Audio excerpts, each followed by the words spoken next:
Hello friends, my name is Keisha, and I'm a proud member of the Métis Nation of Saskatchewan. I'm also a survivor of human trafficking. My trafficking began in Canada and crossed into the United States. I was stalked, hunted, and ignored by the very systems that were meant to protect me. This is why, with my father, Dale Richardson, we started the CARES Project, an Indigenous survivor-led movement for humanity. We are dedicated to exposing human trafficking, government corruption, and holding institutions accountable. The judicial branch is broken. It has failed to restrain the evils that have come upon this republic. Whether it's family court failures, weaponization of the judiciary, COVID-era harms, or human trafficking, the courts have allowed these issues to continue unchecked for too long. One of the most powerful tools we're using is the petition for redress of grievances. These are lawful constitutional actions rooted in the founding principles of this country. On May 19, 2026, a formal petition for redress of grievances was submitted to the United States Congress. This petition is demanding that Congress and the President use the powers under Article 4, Section 4 to preserve this Republican form of government by restraining these abuses pending congressional investigation. Through the CARES Project Action Plan, we are mobilizing people across the United States to strengthen this effort. This petition has been created as a template. If you or someone you love have been hurt by these same systemic failures in the courts or by government institutions, your evidence matters. When you come forward, please bring your evidence along with a copy of the petition for redress of grievances. This helps connect your story to this growing constitutional record being placed before Congress. We are asking you to stand with us. Join the CARES Project Action Plan and help us build a precedent that demands accountability and protects the God-given rights of American families. Our united voices will compel Congress to uphold the Constitution and safeguard our liberties. United we stand, one nation under God. I will close with my favorite quote. The greatest want of the world is the want of men. Men who will not be bought or sold. Men who in their inmost souls are true and honest. Men who do not fear to call sin by its right name. Men whose conscience is as true to duty as the needle to the pole. Men who will stand for the right, though the heavens may fall. Thank you.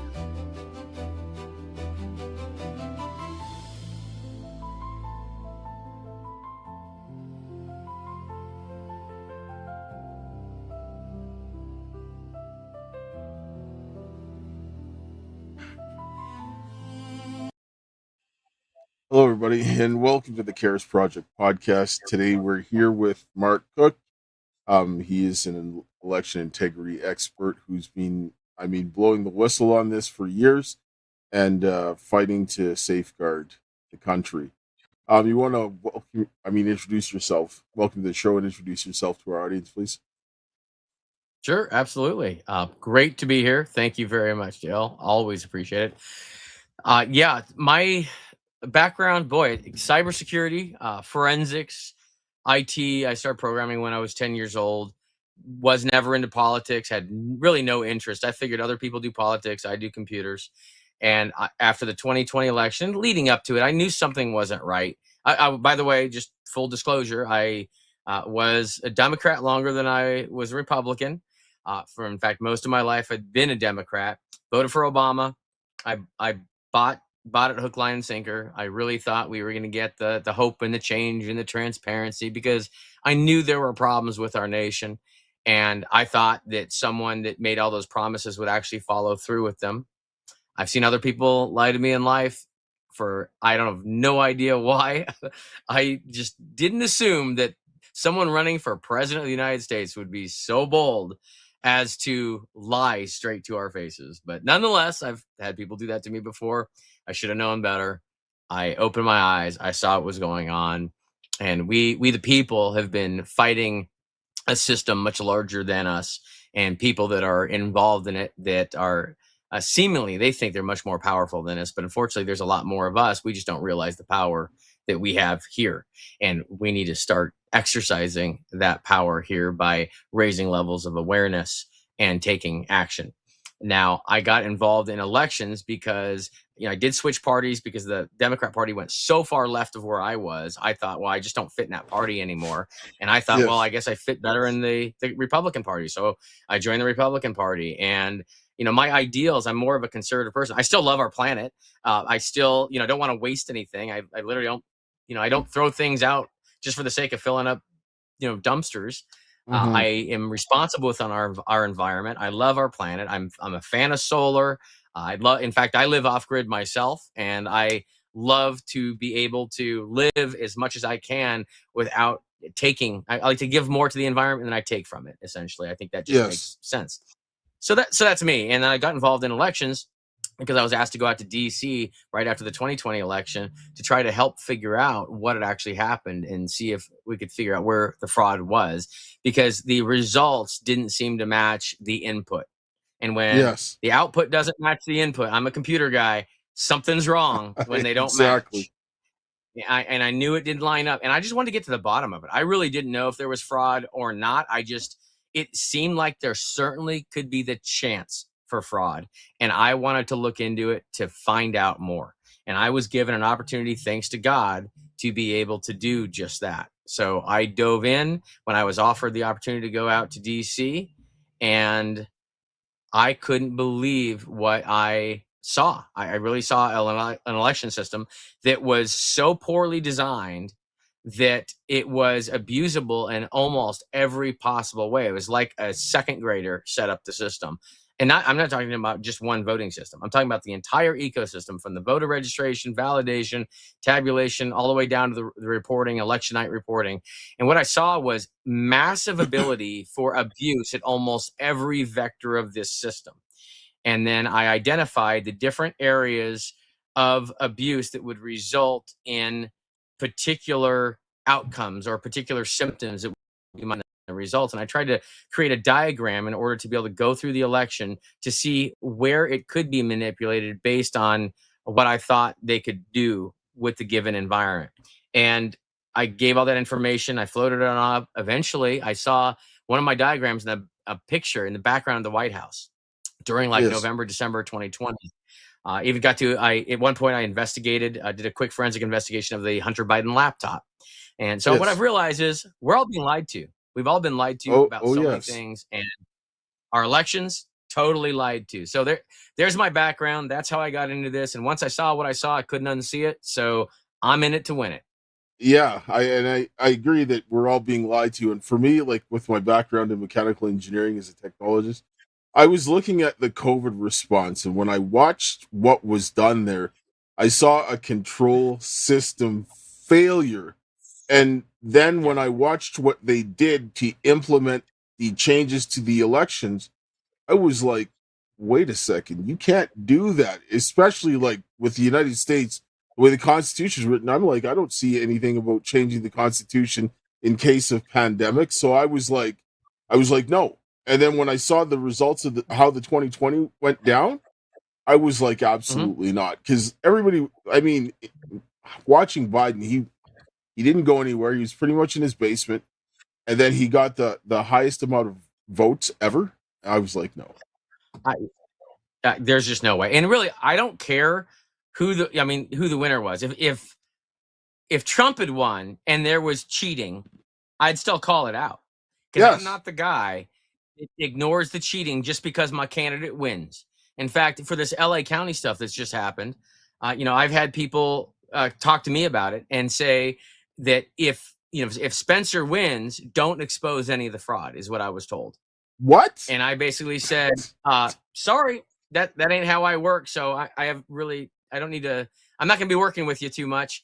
If you think it's okay to benefit from fraud and allow fraud to stay there, but you only call it out if you don't benefit from it, that ain't how I roll.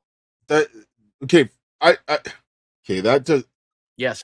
that's maddening, because I don't care And that didn't come how. from Spencer. That did not come from Spencer, just so you know. Yes, but I'm saying I don't care what happens in that situation, who wins or loses. The process has to be fair.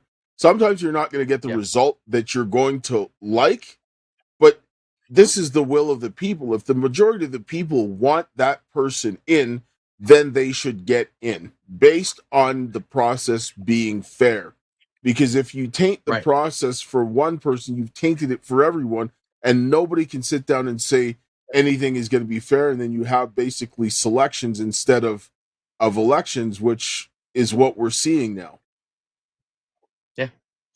Yep. We have to end this. This is ridiculous. And what do? We just flip from one side to the other. And we cannot keep going through this chaos. This is ridiculous. Literally, elections are monopolizing people's lives that care about them. And the people that don't care about elections and are just disconnected from it, they're suffering the consequences of this anyway. So we're all suffering, regardless of our involvement.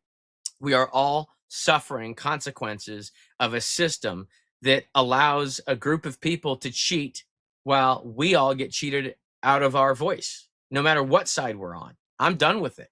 I'm not putting up with it anymore. No, and I understood when I saw what was going on with COVID.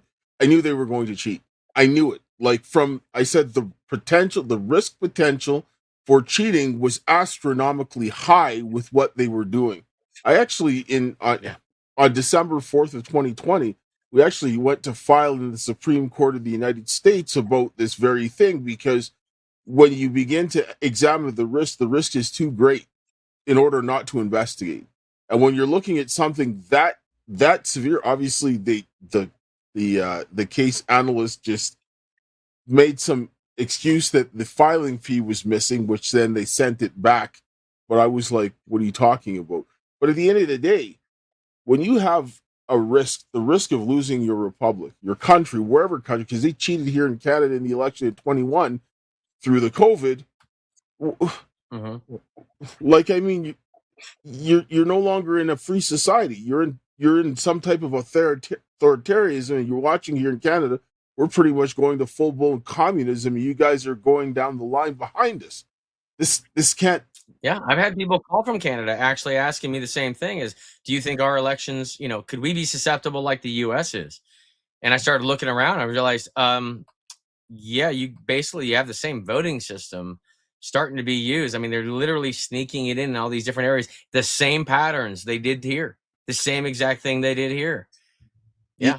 Yes, and actually, what they're doing now, it's like with what was it in when Bush and Al Gore had the election, and it was going down into Florida, and there was ballot boxes on the beach and all that kind of stuff. These are the types of things like the chain of custody, because we don't use the voting machines in the federal elections. They're used in other areas, and they're becoming more popular. But it doesn't matter, because at the federal level, they have these chain of custody issues where they don't count the votes right where they get them. They take them from the polling station and they take them somewhere else. And they were seeing that there were bags of like votes that were getting dropped off at a mall that they were calling the election. Here, hold on a second. I got to show you this. Yeah. I don't know if you can, if you throw me up full screen here, or if you can. So check this out right here. So this is exactly what you're talking about. There are three main areas where elections are abused. And I've been studying this for 6 years solid: pre-county, at county, or post-county. And what you're just talking about, you're basically talking about chain of custody issues of the ballots, and that's essentially at county. Within, we say, the election system, before the ballots actually arrive to be counted.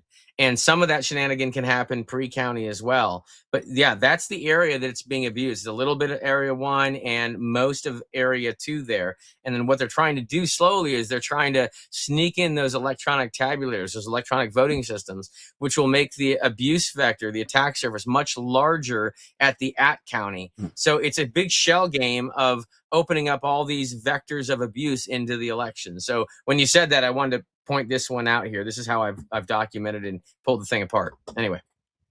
Well, yes, and considering that Dominion is a Canadian company, I don't trust that, because you guys did this to us. It's your fault. Oh, yes. Canada destroyed the United States. I'm kidding. It's all right. The government and the oligarchy, absolutely. But I mean, the way that, because here the crown has been getting away with murder, literally, and just avoiding all kinds of responsibility. And this is where, like, I mean, if you can't have an election, you can't have a country. Like, I just, Like it's You his have no base. freedom.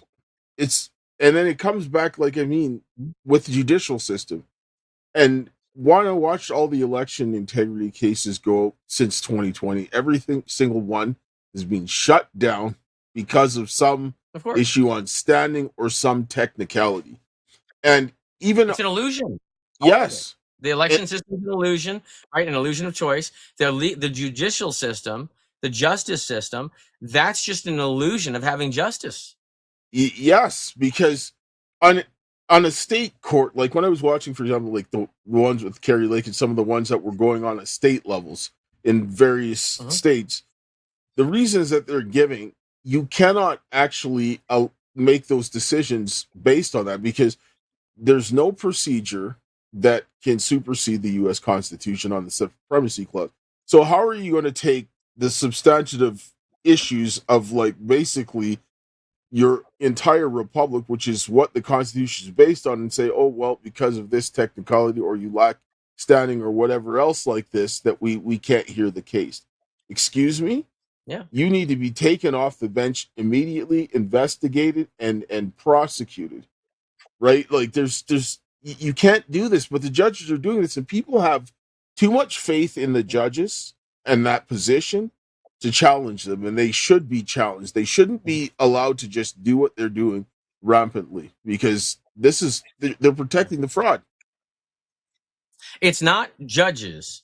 That's the concept is supposed to be judges, but really what we have is a lot of criminals that have infiltrated these areas. And so I have got to explain to a lot of people, I didn't have this realization for a while either. KYE, know your enemy.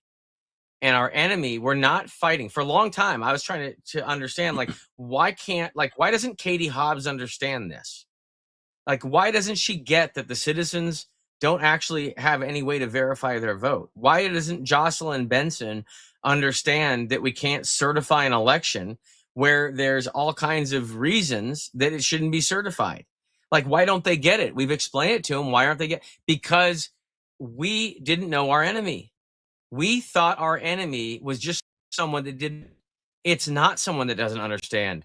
Our enemy are people that do understand and don't give an F. That's the problem. And that's a criminal. So we're literally trying to educate and negotiate with criminals. Yes. It's absurd. It's an absurd waste of time. We have to beat them at their own game, and we have to beat them alternatively. We're never going to win playing their game with the rules they wrote that they could get to keep changing and ignore. They're basically changing the rule book on us as we go, like you just explained. Yes, and this is one of the reasons why, like with what my daughter talked about at the beginning, doing the petitions for redress, because I was talking to Sheriff Richard Mack about this, and he said when you have investigations like this, like which is treason, with the way that they're going out and using force and trying to take over the country, he's like, this is the mechanism that you use to get those types of investigations. And so we know that the Congress is filled with criminals because, for every one politician in there that wants to do right, there are 10 that don't. And so more than that, I think. Yes. So in order to get things done, there has to be public pressure to go at them. And I'm not saying that what I'm doing is a magic bullet. It is just one of the things that is to be done with other things. But this is one of the things that I've always said is that the elected officials, they need to start feeling the heat.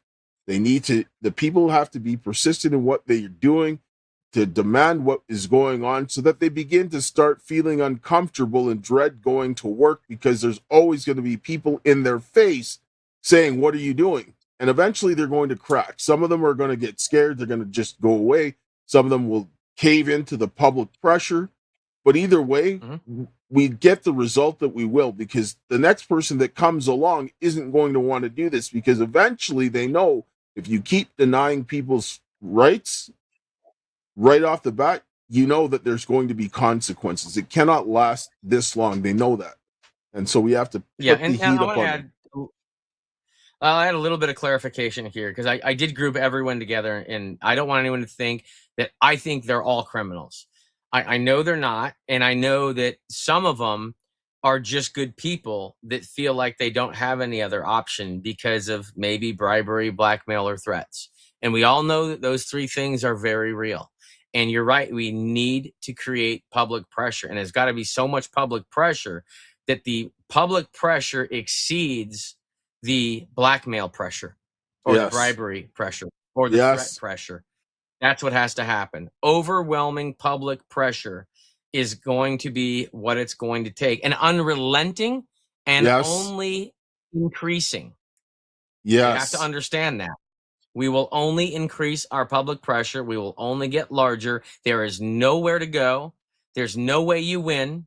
It's every minute you spend is going to make it more difficult on you, and the consequences will only be greater. That's it. There's only one way we're taking this. I wholeheartedly agree, because they have to understand that we're not going to quit. That no matter what you do, you're never going to get away with this. Like every politician, like I don't know if you watched how Justin Trudeau was being treated before he ended up resigning and going away.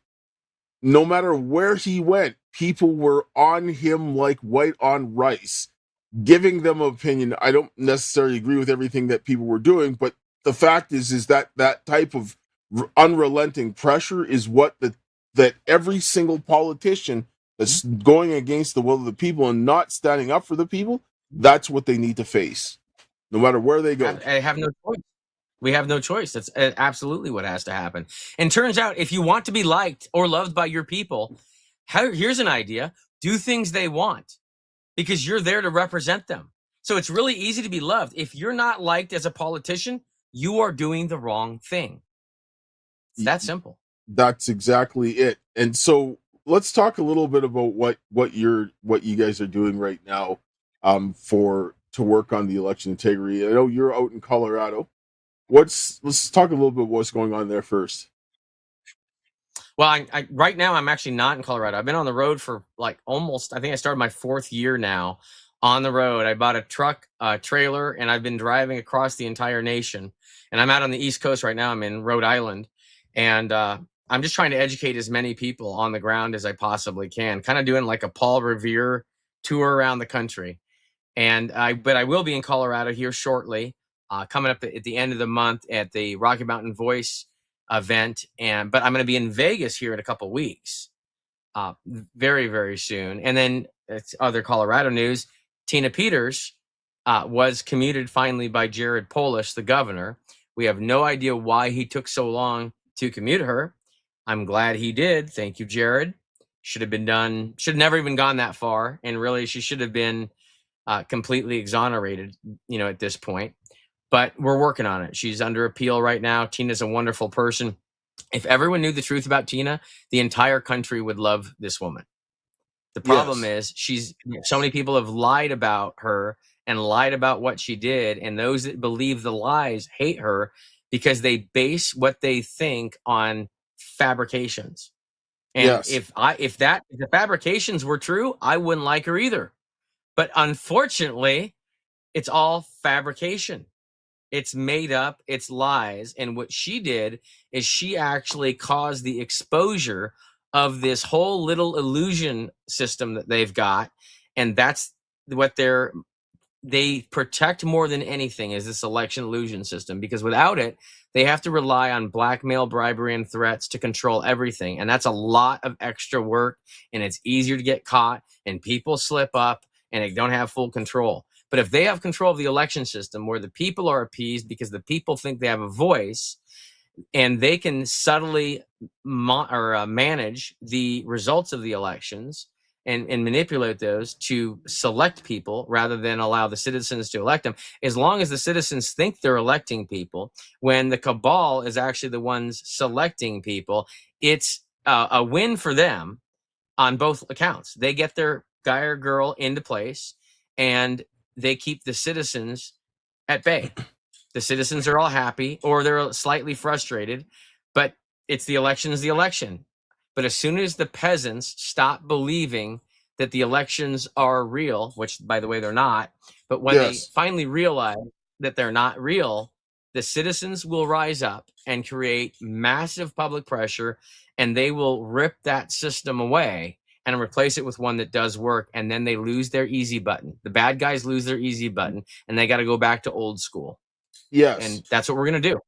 Well, and with Tina Pierce, like I said, like I was in Colorado when this happened. I was in the immigration detention when I came to bring the stuff about COVID, and they didn't want me to step foot in the United States. I was like, absolutely not. And then when I saw what happened to her, I was incensed with what went on because Yeah. I was like, there was no reason. And then it made sense why they were doing all of the things that they were doing because they were protecting their crime. And they were, this is like mafia tactics and so forth. And when I saw what they did to her, and I'm like, they were like, she was a grandmother, she had lost her son, and all these things. They were willing to destroy an innocent person to go ahead and protect whatever they were doing. I'm like, that's a level of ruthlessness that I cannot stand. I cannot tolerate it. And I don't know how anybody can. I don't. It's demonic. Not only an Yes. innocent person, there's a gold star mother, Mm-hmm. a son that she lost that devoted his life to protect the very country that went and attacked this woman. That is demonic. That right there, that is the definition of demonic. Yes, and even with her case, what they did on the state level when the FBI was investigating it, it was just like it was like they intentionally had the state prosecute her so that they couldn't do anything federally, right? Of course. Yeah, these people are not stupid. They may be demons, but they're not stupid demons. They're No. very smart demons, and they had planned the whole thing out. They knew they were going to steal the election. They planned the theft for years before, and they also planned contingencies. They war gamed the whole thing out, and they had everything planned. Now there's some things that happened that they didn't expect. I'm sure. I guarantee they did not account for me. That I promise you, because I didn't even account for me. That's just God like picked me up and said, "Get to work," and kicked me in the ass. And I don't think they accounted really for Tina either. And some other people. And they certainly didn't account for Tina being as strong as she is. I mean, everyone else caved. Tina is the only person who did not cave in that entire deal. And she suffered greatly for it. But she did the right thing. And if every American was as brave as Tina Peters is, we would already have this election system fixed. Yes. And that's why they had to crush Tina Peters, because they don't want anyone to be that brave. This is true. It's like the same reason why they brought the hammer down on the people in J6. What they did here with the guys at the trucker convoy and the guys at Coots. Anybody who stood up against these tyrannical regimes, the hammer came down on them. Then that's just really what it is. It's like the mafia. They're protection racket. Like if you step out of line, they're gonna discipline you, make you an example of you, so everybody else is gonna be afraid. And this is what they did to Tina. Yep, absolutely.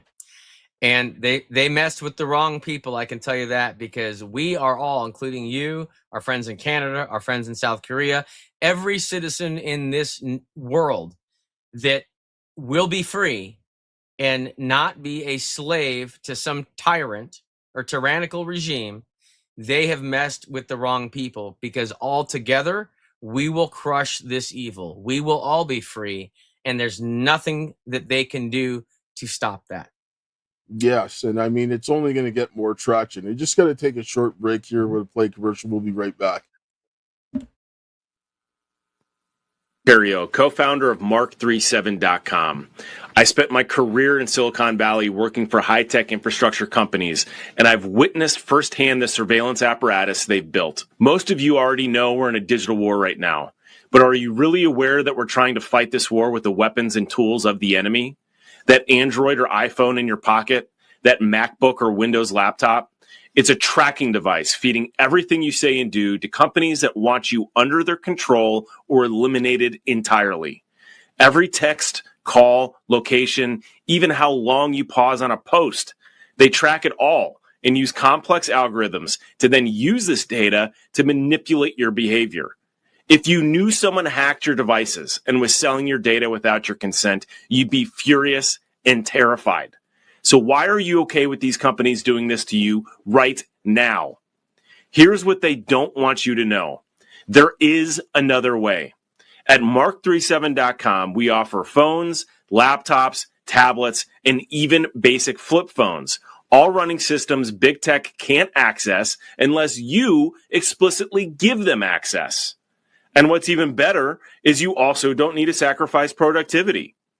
I'm one of thousands of geeks mobilized across this country, building tools and providing education and support to help you live anonymously online before they enforce digital ID.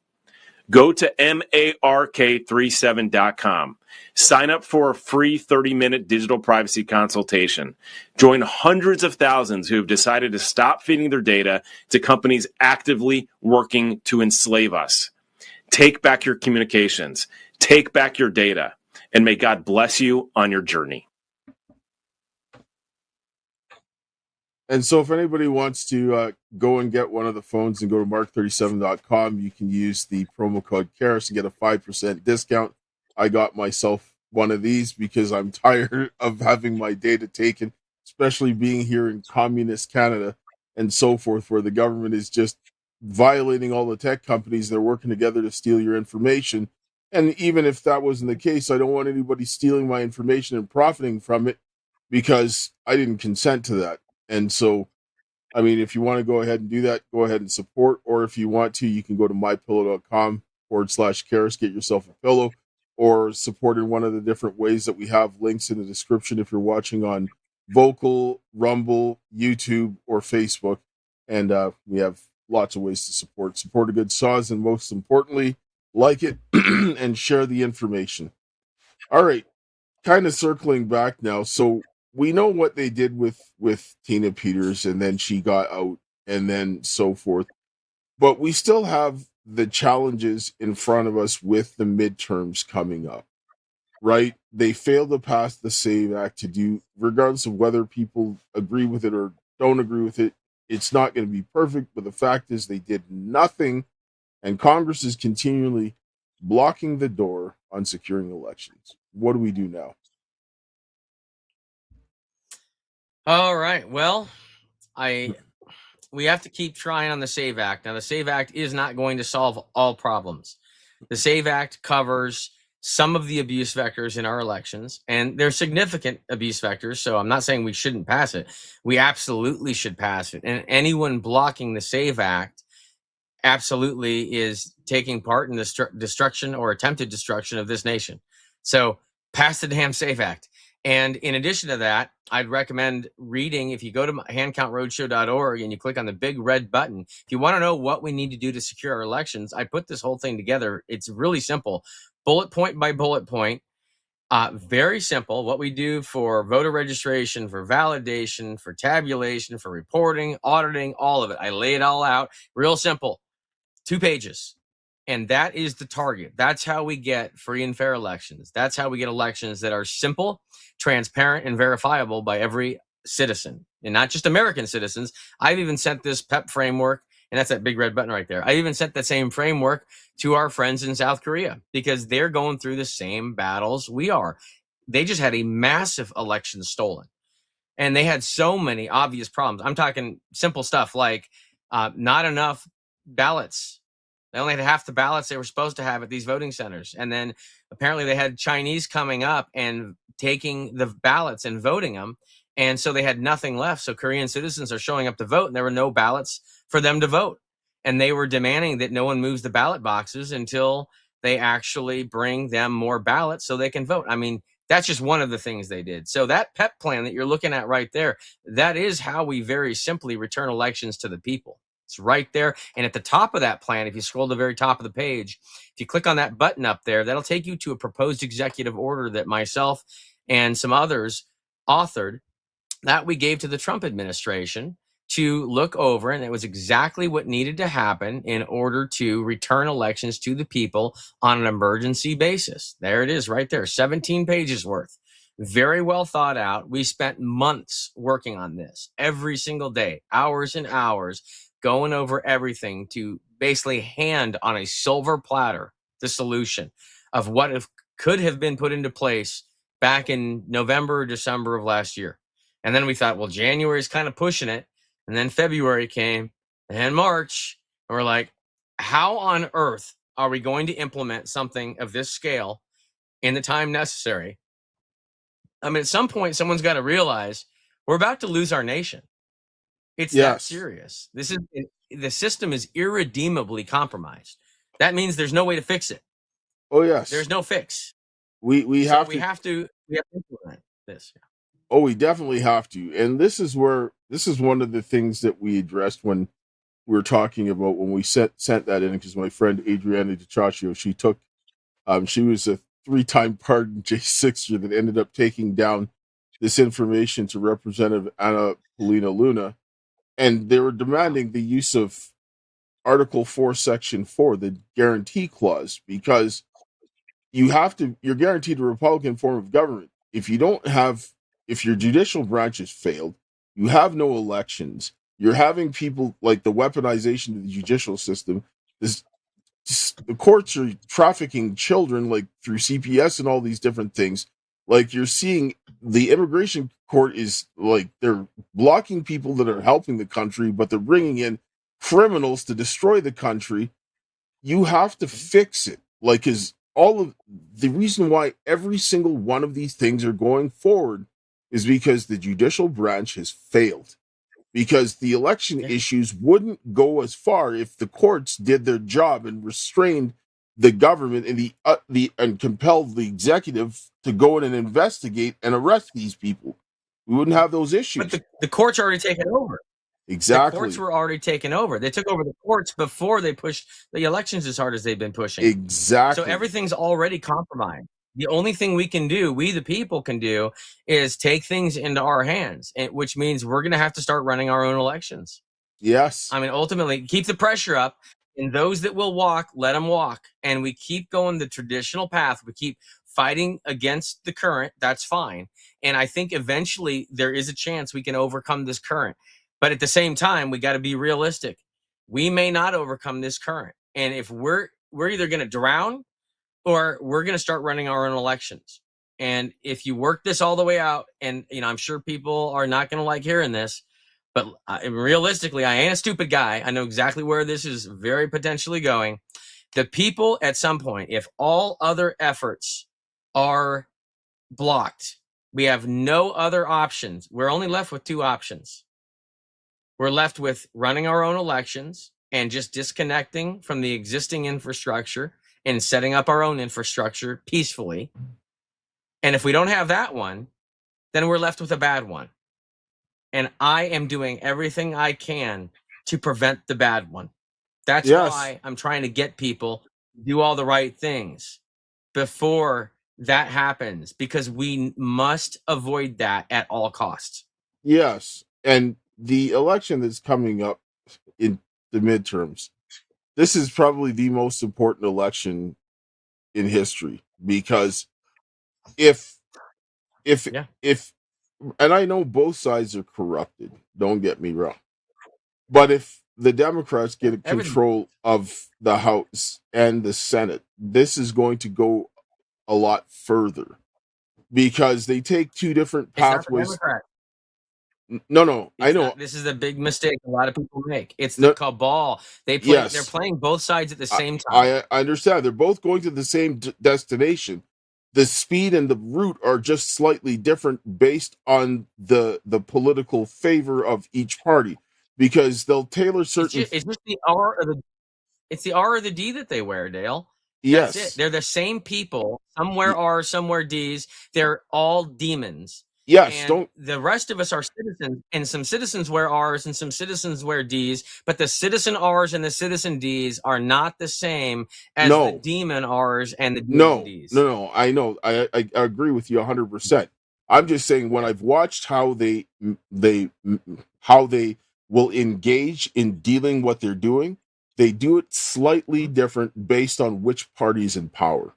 And that's all I'm saying. Yes, they play. Yeah, they play us differently based on the letter that they wear. Yes, absolutely. And they're flat out. They're very bold and honest on the D side.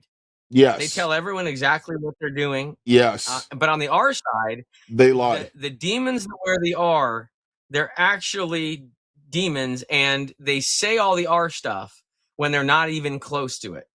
Yes, and that's why I hate them even more. I just think they all need to go. Like, as far as I'm concerned, absolutely. All of them go, and then replace them. Right? That's what Yeah. this is my thought, because I don't think of this as a Democrat or a Republican issue. It's a complete corruption issue.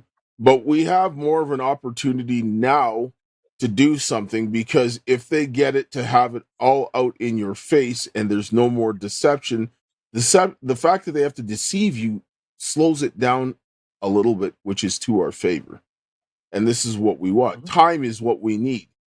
And so I think that the only thing that there's really going to make a difference between now and the midterms, there really is going to have to use emergency powers. There's no way that through Congress, the way things are going, that it's going to end up getting No. to where it needs to go. Yeah, they're going to have to either be creative in Congress and, again, create pressure. Pressure creates movement, right? So if they need movement in one direction, they're going to have to create some pressure that elicits that movement. And if they don't have an ability to create the pressure that elicits the movement that must happen, they're going to have to do other things. Otherwise, they're going to end up leaving the citizens to take care of business, and the citizens are going to be sloppy. I can guarantee you. I've been working with the grassroots for a long time. They have the sloppiest bunch of people I have ever seen in my life. And if you put them in charge of rescuing their nation, it's going to be sloppy. Yes, but what they need to do is pressure. They have to put the pressure on Congress to get them to do what they need to do. This is just really, I mean, the people are the force multiplier. They just need to have it applied in the right manner, and people need to be directed, because if And they get don't, organized. yes, Yeah. if they don't, it's going to fall apart. Like, I don't care what people are doing. They need to do something constructive, something, because if you don't do anything, yeah, go ahead. Yeah, they got to stop falling for WMDs. Yes. Weapons of mass distraction. Yes. Data centers are weapons of mass distraction, everyone. By the way, stop focusing on the damn data centers. Stop focusing on all the stupid drag queen story hour. Data centers are just the new drag queen story hour. How do people keep falling for this stuff over and over and over again? All they're doing is they're throwing these manufactured crises out at people, so they focus on the crises instead of what the only important thing is your vote. That's it. It's all about the elections. Nothing else matters but the elections. Period. Because if we don't fix our elections, you work on fighting all the data centers all you want. Great. You fight them, you win. Oh, we got rid of the data centers. One election happens, the data center's right there in your backyard, and there's nothing you can do to stop it. Good job. You just wasted, years of time and all kinds of money, and you rallied for nothing, people. So stop it with the data center madness already and focus on your elections. Take your elections back, because once we take our elections back, all the other crap goes away. We can fix everything else once we're back in charge. It's the issue is that people don't want to deal with the hard stuff, because dealing with the hard stuff is where the problems is. And this is why I sit down and I tell people, because COVID and the elections were tied together. COVID was implemented to pull off 2020. This is why they don't do anything about it, because even I was on one of Steve Stern's election integrity calls, and I pointed out that the NIH did a study that tracked the changes in the elections because of COVID. Like, they're just throwing it in your face. Like, here, we're showing you that because of what we did, all of these changes in the elections have happened, and most states had tremendous changes as a result of this. And it's like, yeah, no shit. It's like, yeah, I'm like, they murdered people so that they could steal the elections. Like, look, flat out, and they're proud of it. And then they call us all stupid. But I got to tell you, look at their perspective, right? They told us what they were going to do. Mm-hmm. They went and did it right in front of our faces. We totally fell for it, every single bit of it. Of course they think we're stupid. Yes. And we can't take this anymore. This is why I sit down and say, you have to look at, and just because they're wearing a suit and they're well-dressed and they speak well, that doesn't make them any less of a criminal. In fact, it makes them a greater criminal, because they're masking their crime and trying to put a fair front out to the people. So you have to treat every politician that you see as a criminal until they prove you otherwise, because most of them are. And in the other ones that are being bribed or blackmailed, you're not going to know the difference because they're going to act the same way. And until that pressure comes, you're never going to know who's who. Yep. So those that are in the middle, that are blackmailed and bribed and threatened, I will offer you this.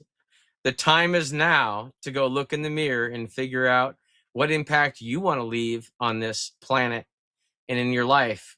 None of us get out of this alive, no matter what. And you can't change the past.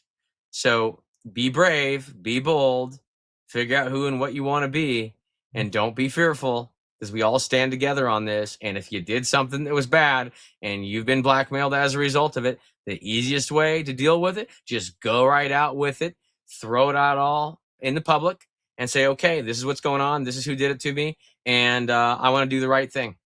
And I'll tell you what, you will have people rallying behind you. Yes. And like this whole, people have to stop falling for the political theater, because all of this stuff, at the end of the day, they're all part of the same club. They might go after each other publicly, but it's really not that an issue. They're all sitting down having, I mean, they're going to the same filthy they're putting spots. a show on. Yes. Yeah. It's all a show for them. Yeah. And people have to, like, they have to do whatever they need to do to bring consequences. The reason why our situation got this bad was because there was a removal of consequences from everywhere. And this is what has to change. We have to bring consequences. Well, who do you think removed the consequences? Who removed them? The criminals. The first thing they did when they got there is start to remove the consequences, because they knew they were going to commit crimes, and they want to be able to commit crimes with impunity. And we let them do it. And we let them do it because we were nice, we were ignorant, and good people don't see evil. That's the only problem, and that's why good people are easy victims. Yes, and the reason why we got this far was because good people did nothing when the evil began to check, and then the people that were blowing the whistle. Yes, they ignored the people blowing the whistle, and they didn't see it. I can't fault them for not seeing it, but I can fault some people for not paying attention when they had the opportunity. Yes. And I'll tell you what, I'm keeping track, just so y'all know. I'm keeping track of every single person I told what's going on, and every single one of you that did not act on what I told you. I'm keeping track. Oh, yes, because we have to put a record of accountability, because not only what you did or didn't do, or what you refused to do is a big part of it. Because if you saw something and you knew that was a problem, you're just like, no, I'm not going to do it.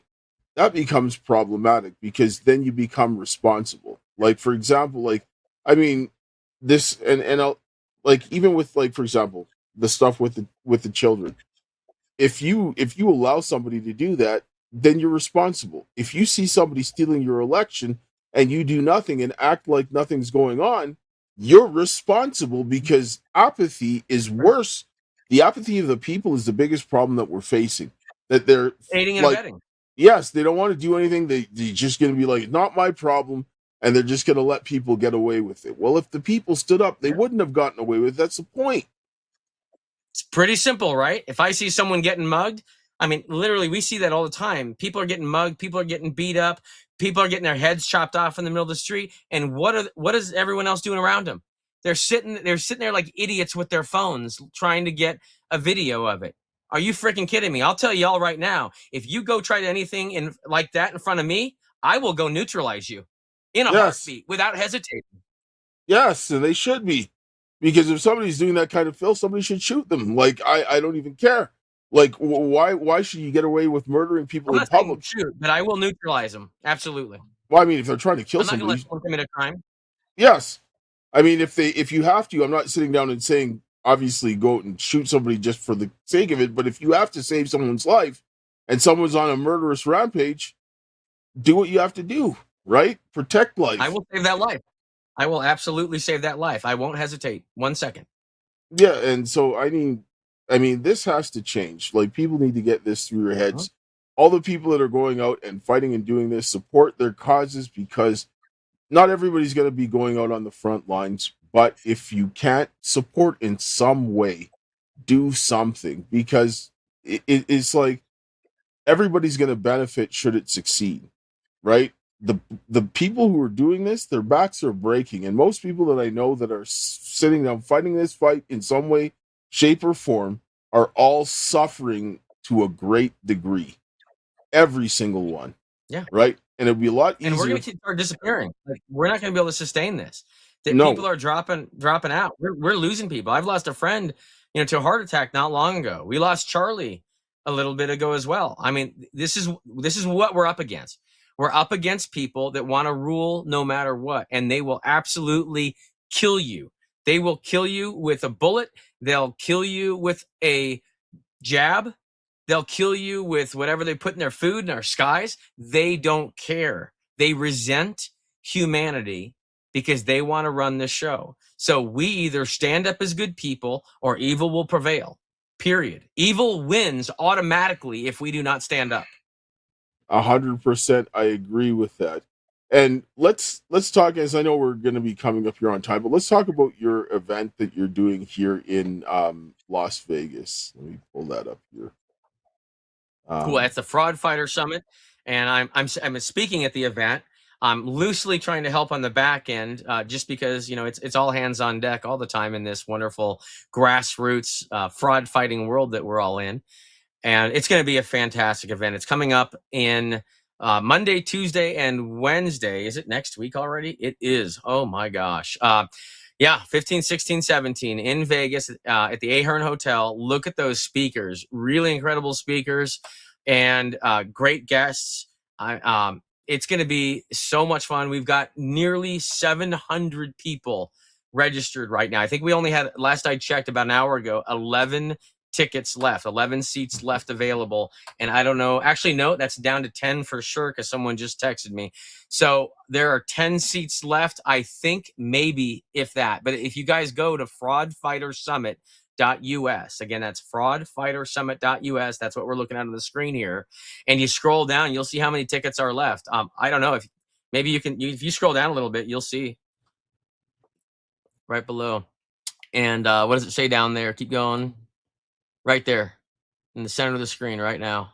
How many tickets left? I can't see. It says 11 tickets available.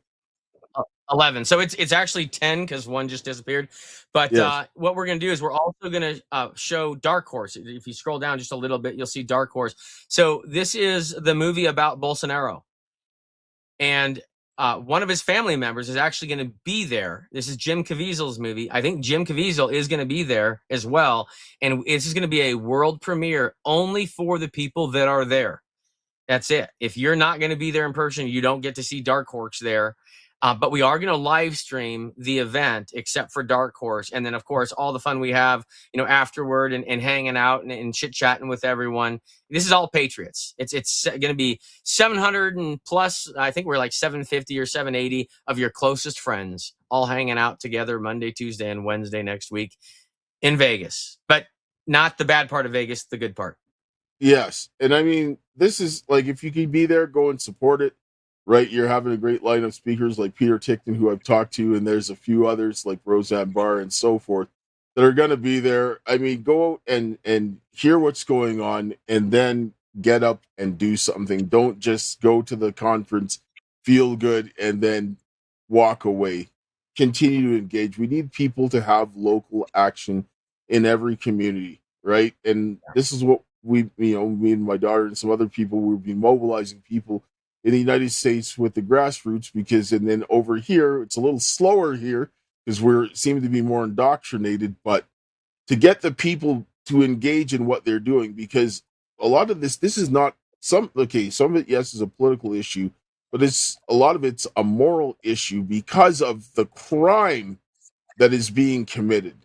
And these are associated with the most egregious crimes. Whenever I look at this, all the people that are involved in the election integrity issues, where the fraud, they're involved in the worst crimes. The same with COVID, because those things are tied together. It's like the biggest treason across the world happening in every country, and they're securing it. And then you see the worst crimes going along with it. And then when I sit down and I see this, it makes me understand that this is exactly what we're seeing, because if you want to break the backs of the fighting force of the people to resist this, you're going to go after them in all of these different ways. But we have to stop being so focused, hyper focused on how it's affecting us, and look at the bigger picture of what is going on, because they're going after us in multiple different ways, so that we're focused on just the harm that is being done to us, rather than looking at